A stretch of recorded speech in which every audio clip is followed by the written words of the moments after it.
All right. How have you been? Busy. The Busy. most, the more important thing, how is the bass practice? Getting better. Getting better. I didn't get a chance to play this past week because I was running like a madman, but I'm loving every minute that I do get to play. That's amazing. I've been playing enough for the both of us lately. Awesome. Good for you. Singing every day, and yeah, even last night I had three songs I got to sing, and it's all original, so it's been very heart opening, and just very grateful to be here. But also super appreciative of your time, and so happy to get a chance to talk to you. I know you're doing really interesting work in AI, and I normally follow a format of 10 questions. And because they're great questions, it's really easy to get a lot out of it. So I'm going to stick to those 10. I've probably interviewed at least 100 people with these same questions. So Okay. we're looking at a larger data set. And some of them I interviewed 9 years ago. So the first one's really easy. Please share who you are and what you do. Okay. So my name is Isar Meitis and I am a AI educator. Let's put it this way. I help companies figure out AI in multiple education ways. I have a podcast that is free. I have courses that I teach, either closed groups or open to the public that people can join. I speak on conferences, both virtual and live conferences, and I consult to companies. So various types of education.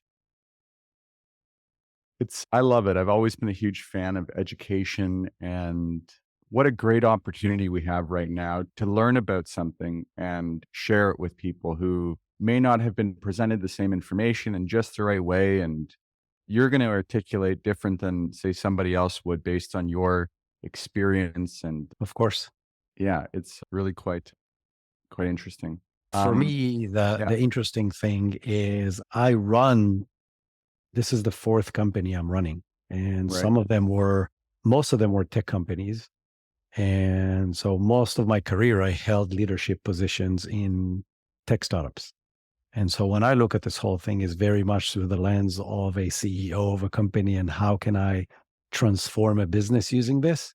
So while I love all the use cases, I look at it a lot more from a holistic approach of business, like a cross business, multifunctional systems, processes, people, like how do you actually implement this versus, oh, here's a cool use case that I can do tomorrow. And I think the right combination is basically both these things together. It's like finding low hanging fruits and doing them, but also figuring out from a business perspective, how do you approach this from a strategic approach? Yeah, it's interesting the way robotic process automation dovetails with AI and Yeah. process discovery. I used to work for a company called Tangentia, and they're a big IBM partner, but they transitioned, like many companies, into bot building and RPA Yeah. partners with some of the big guys. And it's just very interesting how training people to be more educated about how these systems work allowed them to have the light bulb moments to say, oh, here we go. This is the opportunity. Yeah. Because I without the agree. education, you could be sitting on a 20% cost savings for your business.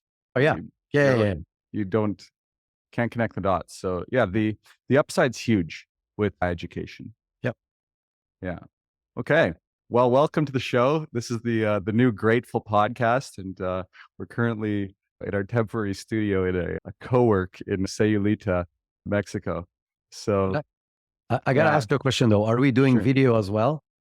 I always say let's record everything. So let me make it a little fancier in a Sure, second. I forgot sure. to ask before we started, but I just saw the recorder was on, so this and then switch cameras.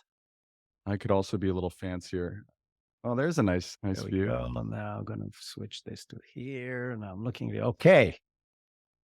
Now we're Okay. good. Now I'm ready. Lights, camera, action. Here we Yeah, go. exactly.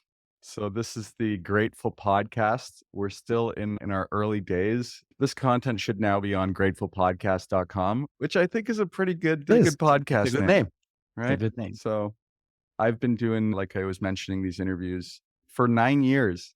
I took a 8-year break while I was living in India, but I recently followed up with some of the folks that I'd interviewed 9 years ago with the most ridiculous follow up email.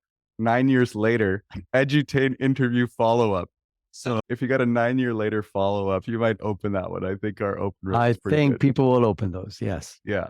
So Assuming they still have the same email address or they're even alive. It's 9 years, you never know.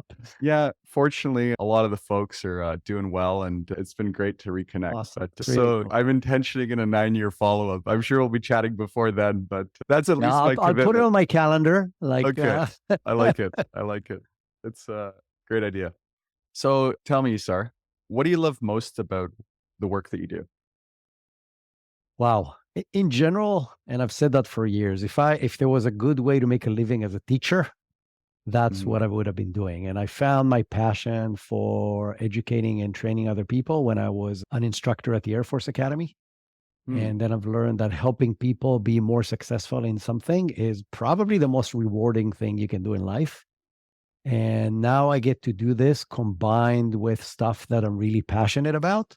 So I'm truly having a blast. Like it's, if you want, my dream is to be able to do something I really enjoy doing while teaching other people how to use this thing to be more successful in what they do. It's a dream come true. So that's just a great mix of things I enjoy doing. Yeah, I'm listening and I'm hearing. You're echoing some of my thoughts regarding when I'm training my team. It's some of the my favorite moments where they're in a short period of time, you can see them grow and be very appreciative of new skills, right? Yeah. So that's super cool that you get to do that as your career now. Can you tell me what did you learn early in your career that has made the biggest difference? So many. I would say that people is the most important asset you have in life and in business. Because I've seen the good, the bad, the ugly of Mhm. leadership. And I've seen both extreme sides of it. Like what happens to a team when you have a really bad leader, what happens to a team when you have a really good leader, and then how successful or painful the process becomes depending on how you treat people. And this has been the lighthouse for the rest of my career, right? It's like make sure you put the right people around you, but also then give them the resources, the education, the tools, the support, the leadership, the companionship, like whatever they need in order to make them be successful. And it comes back tenfold. Yeah, it's so important, right? That first step of like, is this someone we want on our ship? Are we all going to be rowing in the right direction? And I like to think about when we're all in Mexico together, is that a person I want to be cheersing at the end of the year? Yeah. You Yeah. know? Yeah. Yeah. So very important. I wanted to ask you, how important have mentors been in your career? Huge. And it connects back to the first point, right? So when like my first boss was an asshole and it definitely reflected. I was very much into that job because I was really enjoying the technical aspect of it and meeting the clients and doing the integrations. And so I loved the job, but I hated the workplace and I stayed for very long. So despite that situation, I really enjoyed the work that I was doing, but that was always kind of like in the back of my head and probably anybody who worked there. And then the second person who hired me basically gave me the keys to the ship and said, "Okay, you run it." And I'm like, "What?" like we like I and he's like, "Yeah, I trust you." And he's been mentoring me to run very successfully from that moment on. And I went from being a manager that somebody has had a whip about his head above his head the whole time to somebody who could really grow and run forward and do much, much bigger things. And Mhm. he was just the first of a list of a few people that helped me later on through my career. But it's a huge difference when you have somebody who can. And people think mentoring is mostly skill. And I think mentoring is at least 50% mind and conviction and positive environment. Going back again to the previous point we talked about, like if you can help people have a healthy and healthy confidence in what they're doing, they will excel. And if it's the other way around, if you keep hitting people because, oh, why'd you do this? Or how'd you do that? And you should pay attention. Like they won't move forward and they won't take risks and they won't grow. And that will hurt you and the business because people will stay behind. So Right, having that sounding board of people who've been there, who have they like you enough to spend an hour a week or something just shooting the shit. yeah, And I think if that if they don't want to spend an hour with you, well, that's not going to be your mentor. I agree. So probably needs to be someone that you like spending time with, and together you get a mutual benefit from the interaction. And if you can set that up with a small group, now you kind of have your cheerleaders that will make the phone call for you if needed, make an introduction. And yeah, it's an underrated, I think, strategically approached thing to say, okay, who are, it's like the Knights of the Round Table. When you look around that mentor circle, who's at dinner, right? Yeah, yeah. And Yep. then maybe you connect your mentors, increasing the value of the group that you put together. Yeah, absolutely. It's at the end of the day, and going back to the first point that you said, what I learned the most, if you're surrounded by the right people, and it Mm. doesn't matter whether you report to them, they report to you, you're in parallel positions, they're not even people working with you, it's just people, like you're saying, like that you can consult with or have an open conversation with, that's gonna make you or break you both as an individual and in business, because having the right people around you is the thing that will lift you when you're down and will lift you higher when you're up, right? It's that simple. Yeah, it's a great point. And to expand on that idea, through you've been podcasting for a while also. Yeah. Uh, have you I know you could have mentors at any stage. Have you been able to find mentors through podcasting that you built a relationship with, and now you're kind of in touch with some people that maybe weren't on your radar before? Great question. The answer is no. I probably should have thought of that when I started podcasting 4 years ago or somewhere along that path. But I do have a lot of great business connections with people, Mhm. and I do connect them with the right people when the opportunity comes. So I literally had a very interesting conversation a couple of weeks ago with a guy that is currently my client in my AI consultancy, together with a CEO I interviewed, I don't know, 2 years ago, because they're a good fit. Mm. And it happens, I wouldn't say all the time, but it happens definitely, at least you'll know once every other month. They're like, oh, this will be great for this and that person that I met through podcasting. And so in general, podcasting is probably one of the best ways to build a very solid network with great people, just because it's a very non committing environment to have an open conversation with people you appreciate and build a level of connection that otherwise is very hard to do. Like my chances to talk to CEOs of mid to large companies or even small companies, just to say, hey, I think you're a nice person. I saw your stuff on LinkedIn. Let's chat for an hour. Most people are going to say, well, sorry, I'm busy. I have a life and a company to run, so I'm not going to talk to you unless you have something interesting or important or that I can benefit from. But if you say, hey, I have a podcast, I want to interview you as an expert, 29 out of 30 people are going to say yes. And the one person is going to say, well, not now. Let's talk next month. I'm really busy right now. And so your ability to open doors that otherwise are not openable is incredible. And it's always in a very positive environment because I'm not selling them anything. They're not trying to sell me anything. It's really just trying to educate other people and provide benefit to other people. So it builds a very solid baseline for future relationships. So I didn't find any mentors, but there's definitely people I'm in contact with. And definitely it's an interesting Rolodex of people that I can refer to when I need to. To your point, I started a podcast called Edutain. It's still up at edutain.com 9 years ago. And I was interviewing people face to face in Toronto area. And it got to the point where I was going on the Profit 500, Canada's fastest growing companies. So the guys I was meeting were all CEO of like multiple fast growth, right? So they're wired a certain way. Yeah. And I started working with one of them, but very different from company to company, what leadership thinks about, what metrics are driving them. The more you spend with the business, how many hours the actual owner puts in, Saturday, Sunday. So it's it's great. And I think adding to an interview to say, hey, I do have a mentorship program.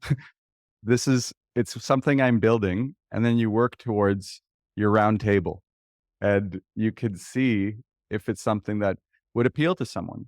And Yep. if it's win, then I don't think it would take too long to build like a really great group of people supporting whatever you're working on. So podcasting to mentorship to if you already got the microphones, content is very close to you, right? So it True. becomes this like you're set up for creation and putting yourself in kind of the best possible light. What are you most excited about? Wow. Personal life wise or business wise? These are open questions, so you can take Open it questions. wherever So I pick. So the I'll mind. answer one of both. Okay. On the personal life, I'm really excited about the fact that my kids are getting older and I can do adult stuff with them. Mhm. Like whether it's like they're starting to have hobbies that are my hobbies. So my son is now into flying drones and remote control airplanes, which I used to love. And now I'm like, now I can do this again, which is awesome. Or playing soccer or doing sports together, going to the gym with my daughter, stuff like that. I absolutely love that. That from we're starting to have stuff that we can actually do together beyond playing board games and or hiking. And so that's something I'm really enjoying doing recently. The on the business side is and I've done this before, but I started this business like the AI consultancy and education business around February or March of this year. And things take time to build momentum, but the last month and a half have been insane. Like Mm. literally I can see like I'm starting to harvest the fruits of a few good months of hard work. And now all the connections start to connect, and I get invited to speak on all these conferences, and a lot of companies want to work with me, and people join the courses. And I wouldn't say it's effortless because I put a lot of effort till now, Mhm. but I'm not putting more effort now than I did 4 months ago. And the Right. results are 7x bigger because it's just this snowball that's starting to grow bigger. Right. I can see it as like there are seasons for things, and during the cultivation period, you are reaping what you sow. Yeah, It's the absolutely. akin to the old farming, right? Yeah. And the patience. I think people aren't patient enough for many things, you know? And but this isn't your first time. So you've had the repetitions to understand, Yeah. okay, if we can get these things done by these dates, I foresee this outcome. And your hypothesis is now being realized. Yeah. Yeah. No, it's I when I work with businesses, even on AI, it's a lot about trailing indicators and leading indicators, right? People are like, oh, I want to implement AI and then I want to see 40% savings. Like, okay, you will, but that's not going to happen in week 3. That's going to happen in Mhm. month 6.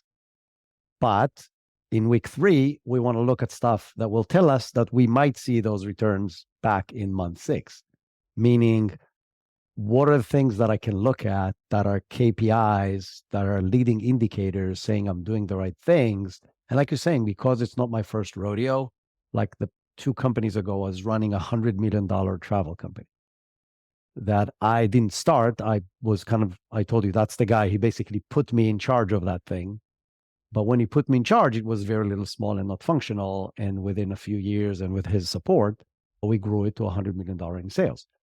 But there are Well, steps in that process. It wasn't like, oh, we're now, no, it's not the way it happens. I'm going to pause there. Congratulations on that, because a lot of people come into a show and they're like, I don't know who this guy is. Not, but that's quite an accomplishment. So I just wanted to ground that because it's something you did, but after it's done, it's like, oh yeah, I did it. But it's still something to be. I'll say one thing. It's not I did it, it's we did it. You're right. Now, this guy and the supporting environment and the amazing leadership team I had with me, this wouldn't have happened. And that's So spoken like a true leader. no, but I'm serious. Like I wouldn't have been able to do that without the 100%. people that were a part of that process, that were all extremely good individuals, extremely capable individuals, forward-leaning, helping team players, like all the things you want to have were there. And that's why we were able to make it successful. Understood. Yeah. It resonates loud and clear. Tell me, Isar, what motivates you? What motivates me? Curiosity. I'm a very curious person. And so when I see stuff, whether it's a problem or an idea or a new direction, I'm like, oh, I wonder what, and then whatever the follow-up question is, and I will follow down that path just out of sheer curiosity. And this could be across anything, personal stuff, sports. Now I'm completely sold on pickleball, and I've been playing 3-4 times a week. Amazing. But it started with, okay, somebody told me, do you want to come and play pickleball? I'm like, I don't have a freaking clue what that is. Did you just made that thing up? It's like, no, it's a real sport. Like you should come and check it out. You're really going to like it. And so that's just a personal example, but books that I'm reading, things I'm interested in, it's all just sheer curiosity. And the same thing in the business. Like the reason I'm truly enjoying what I'm doing right now is this new field of AI is brand new. Nobody knows. So when I learn new things, it might be the first time anybody has learned it, which is amazing. Think about it. That never, or it very rarely happens in history that you have the opportunity to be the first one to learn something and then share it with the world. No, it's true. With all the tools, there's almost not enough time to properly curate things, right? Yeah. So you do have to have teams in place. You do have to have people testing. We've got our Grateful AI internship that I started. That is a 2-month program, and it's giving high schoolers as well as people even with MBAs an internship in AI is like, in my opinion, worth a lot, because then LinkedIn is full of all the words that you learned about and prompt engineer and all this great stuff that companies are already like, I want that as part of your education stack. Yeah. And where do you get it? You either have to take some training, which I'd be hard pressed to believe that even the training isn't always a little behind, right? It's just like there's a lag. So if you can have like micro projects that you're working on that are very highly specific on some learning outcomes, then it really should be like a sandbox of like, try this, try that, work as a team, see what you can come up with, and very much sandbox mode, right? Where it's like, we don't know. Let's all figure it out together.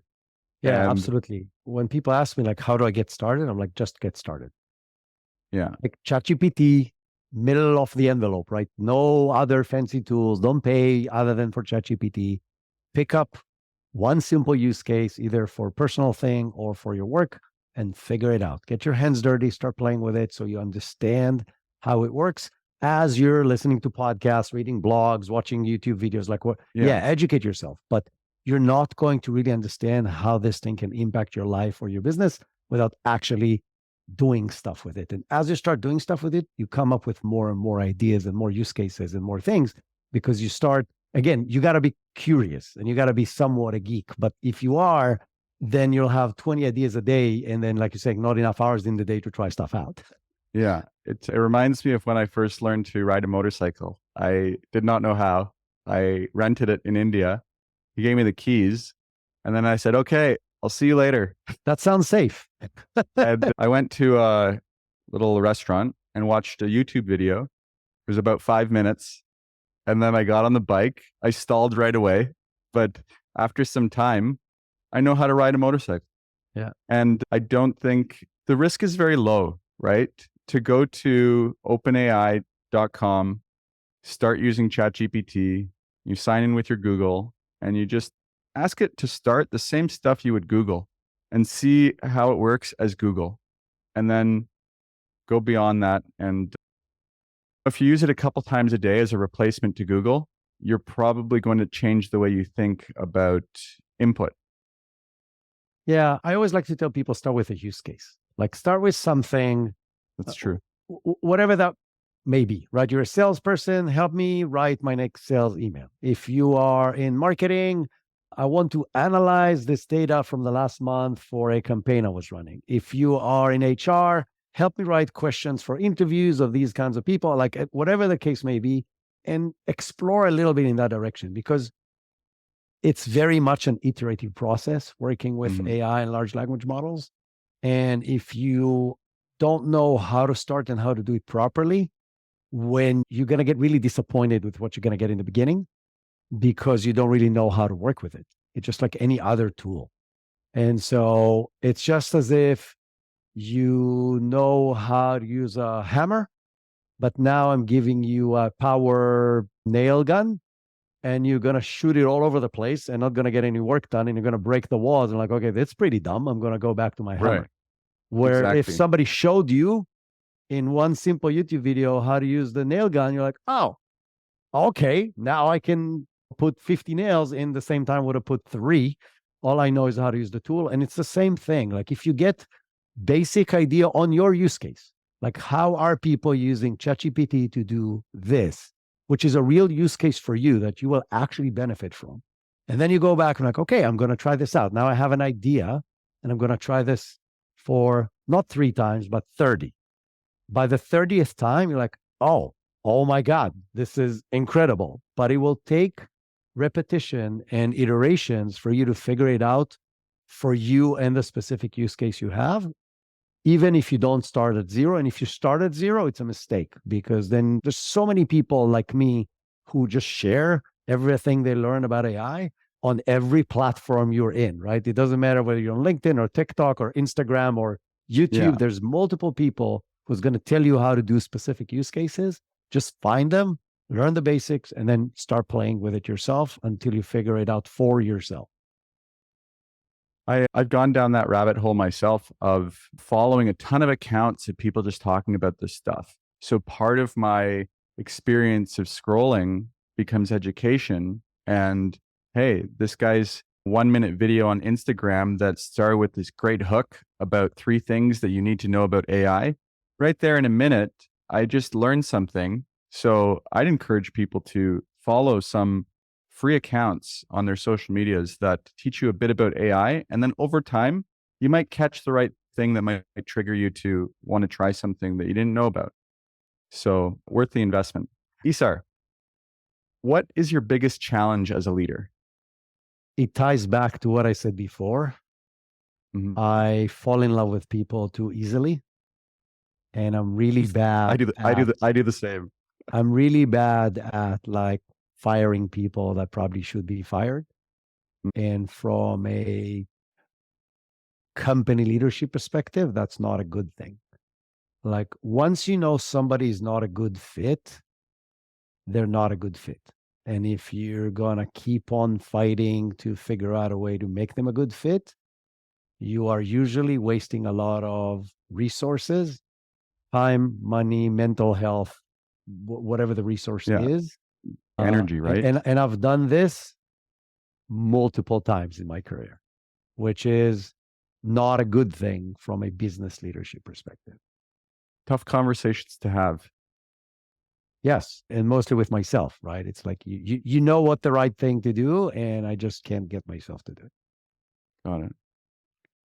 Let's talk about prioritization.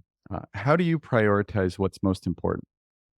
Tough question. So from a personal perspective, I probably don't do that enough. Like I find myself, I'm going to now give myself an excuse. Like probably most people, I found myself kind of like doing the day-to-day, just by doing the day-to-day, and not enough times go back to saying, hey, what's really important to you in life? Do more of that. Even though I try to look at how do I spend more time with my wife? How do I spend more time with my kids? How do I spend more time doing stuff that I like just to feel my passions, like playing bass guitar or playing pickleball or riding mountain bikes or doing stuff with my kids, right? It's these kind of things. But Mhm. on the business side, it's actually a very built, like it's built into my process. Like every morning I start with a stand-up meeting with my assistant, and Mhm. we add new tasks based on things that happened in the last 24 hours. And I reprioritize my tasks based on either level of importance or urgency, some kind of combination of both, literally every morning. So I look at my task and say, okay, today this is more important than that. Like today I got to finish these two tasks. Like, and then what's number 3, 4, and 5? And after that, it doesn't really matter, but I will look down the list to see if stuff needs to go up in priority. And I do this every single day. So I literally daily define priorities from a work perspective, which helps me focus on the right things from a business perspective that I need to focus on. That's great. I think it's simple. It's nice to have that assistant, and I'm sure you've had help around you for a long time to be able to have that sounding board, making sure that there's nothing you're missing, and then executing. So, Absolutely. what are your favorite books? Good questions. Business books or books in general? Books in general, or a book that you regularly gift, or something that you go back to? I know it's a lot of questions, but it is my favorite questions. No, okay. So the book I gift the most, two books I gift the most in Okay, my life, and they're in a very big spread for number 3 that I don't even think I can name number 3, but I can name number 1 and number 2. sure. Number 1 is Delivering Happiness by Tony Hsieh, the guy who founded Zappos. Oh, He yeah. actually didn't found Zappos, but he's like the famous CEO of Right, right, right. Zappos. It's a fantastic book on what is great human leadership and how it leads to success in life and business. Mhm. And so definitely the book I gave as a gift to more people than others. The other one, wow, I can't remember the name, which is pretty sad because I really like the book. It's something like Flatland, Flatline? Flatline. I I'll don't tell know. you what the book is about, and then whoever's listening will be able to find it relatively easily. Yeah, please drop the So, note in the comments. so the book, exactly. So the book starts with a dot who lives in a world that is 0 dimensional.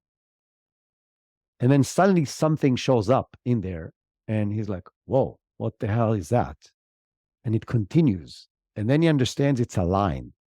Like, okay, what the hell? How can there be more dimensions than the dimensions that I can grasp because I've been living in this 0 dimensional world? And then he's starting to have a conversation with the line, and it's the same kind of story. Then the line that lives in a 1 dimensional world sees something else that shows up that he cannot understand what it is. And it's a square, I think, or something like that. And it's like, whoa, like this is crazy. And it goes and continues, right? To then a 3 dimensional world. And it's a relatively short book. It's probably less than 100 pages.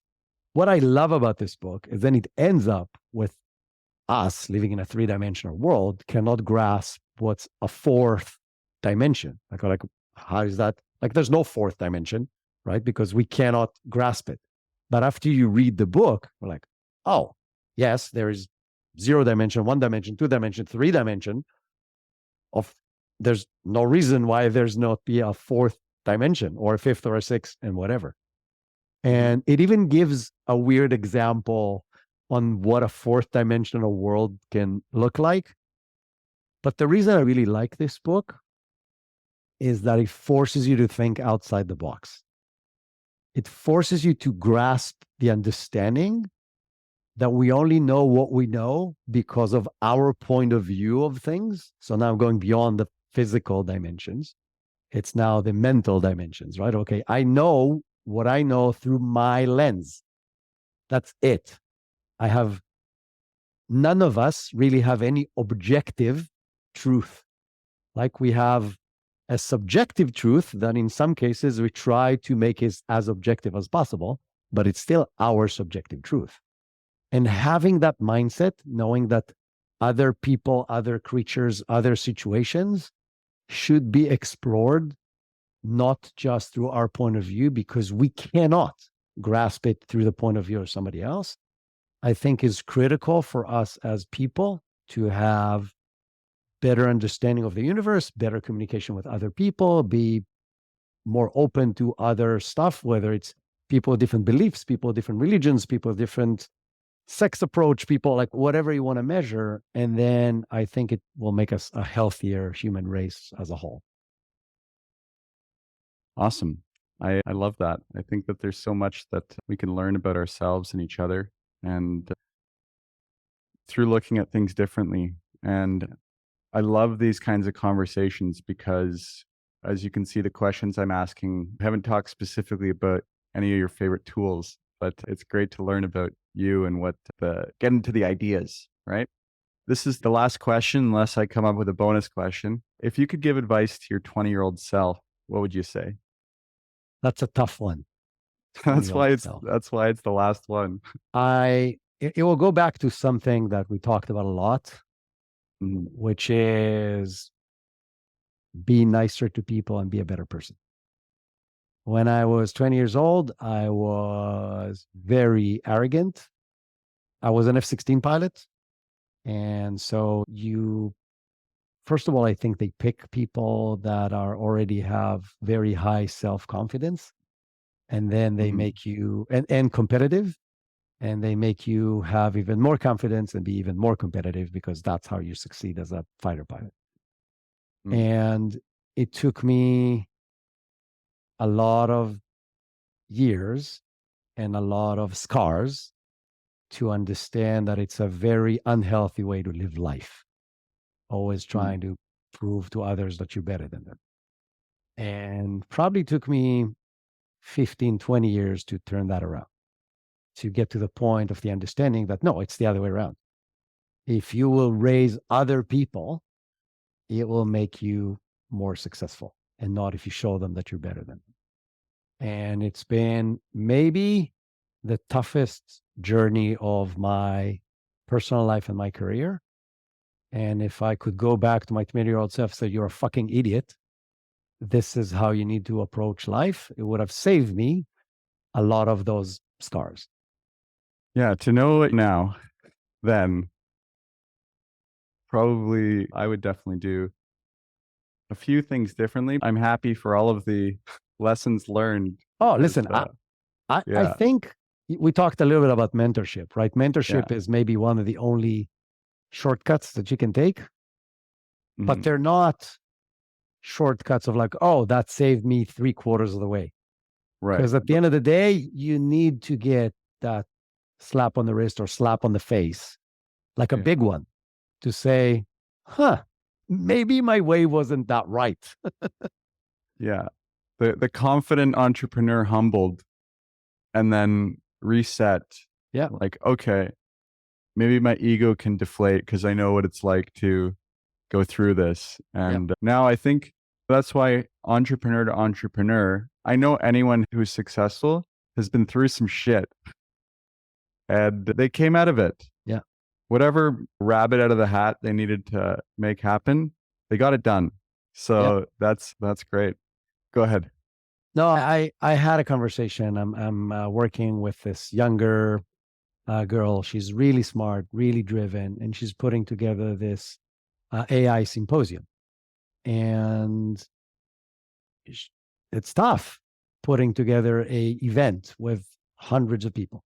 It's really hard, and she's grinding through it. And I just had a conversation with her yesterday, and she's saying, "Listen, it's not exactly the way I wanted to be. I thought it's going to be bigger. I thought we'll be able to do this and that." I'm like, "Listen, that's the biggest lesson you can take from this. You just fought for the last 10 months to put this event together. The event is happening. There's going to be hundreds of people there. There's going to be dozens of speakers. It's a huge achievement, huge, Yeah. incredible. And the fact that you wanted to have 2,000 people, there's going to be 700 people makes absolutely no difference." Yeah. It's almost like when you do the 2000 person one, you appreciate the lessons you learned from the 700 one. And Uh, you would not want that to be your first one, you no, know? I don't think it's possible.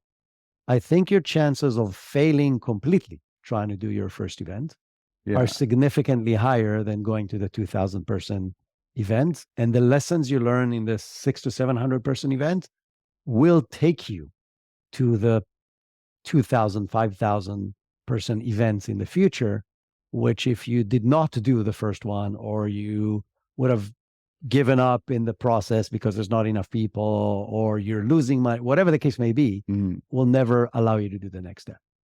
Yeah, they're called steps for a reason, right? Well, this And has by the been way, so, I looked go up the ahead. book. It's called by Flatland. Edwin A. Abbott. I'll have to check it out. That sounds great. So maybe one more bonus question. We can talk a bit more specific about AI, I suppose. Do you have any predictions for AI education? In general, Sure. listen, I think I don't know if predictions, I think it's very hard to make predictions right now because things are moving so fast, Yeah, but I can have a recommendation about AI education. sure. Because it's moving so fast and because it's going to have such a profound impact on literally everything we do, from personal life to business life to social life, like every single aspect will be impacted by this in a profound way. It is critically important for every person who is listening to this to find a way to have continuous education about AI.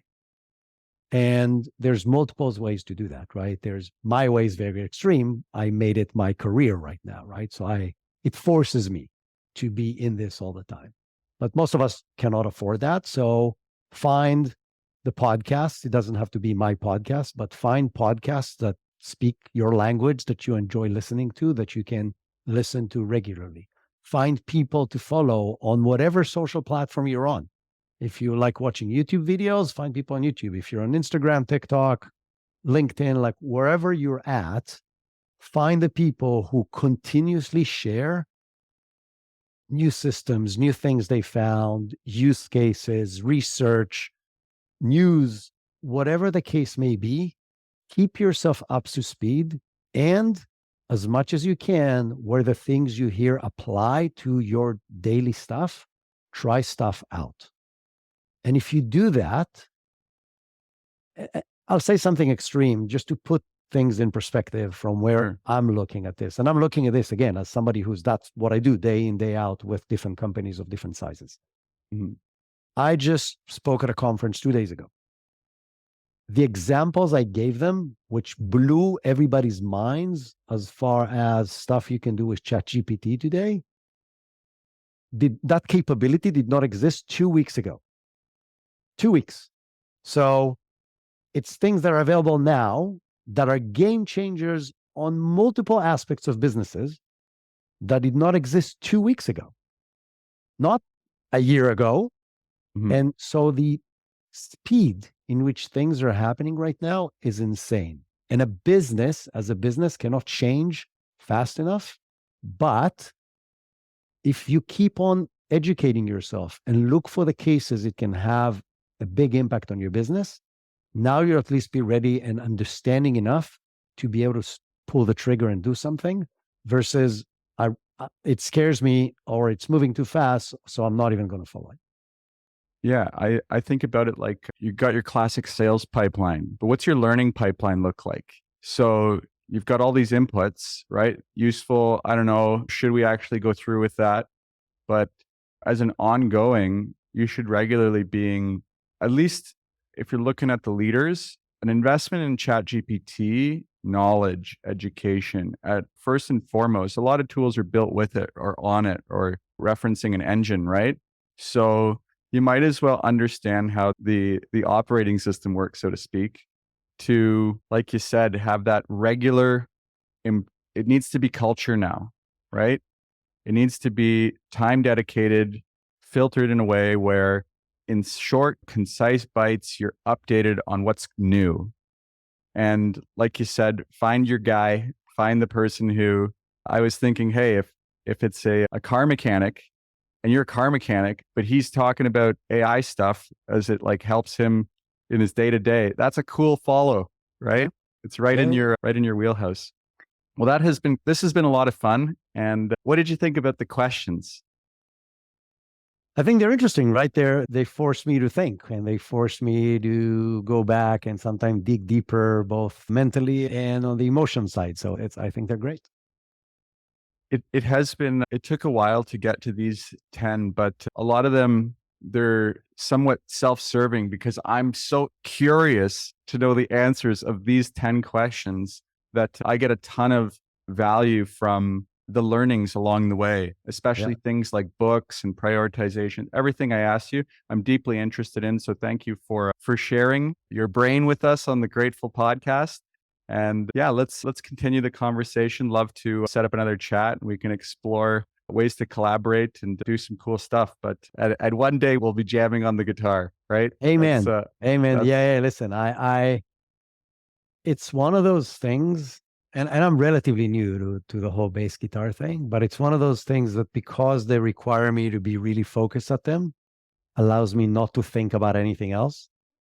And right now, it's really this and pickleball are the two things. And even in pickleball, I can sometimes my mind drifts to stuff at work or stuff that's happening in Israel or things like that my mind goes to. When I'm playing the guitar, I can't think of anything else because I gotta really focus on what I'm trying to do. And so beyond the fact I'm enjoying the process and the outcome, I'm really enjoying the fact that it allows me to really disconnect from other stuff. well, there's a book I'll recommend. It's called The Practice of Practice. Have you heard of it? No, but I'm So looking it up right it's now. by this guy, PhD, Jonathan Harnum, and it's how musicians get better faster. And it's awesome. I really like it. I'll send you a copy. Okay, thank you. You're welcome. I picked it up years ago and it just helped me think about music practice in a whole different way, like in a way that everything is practice.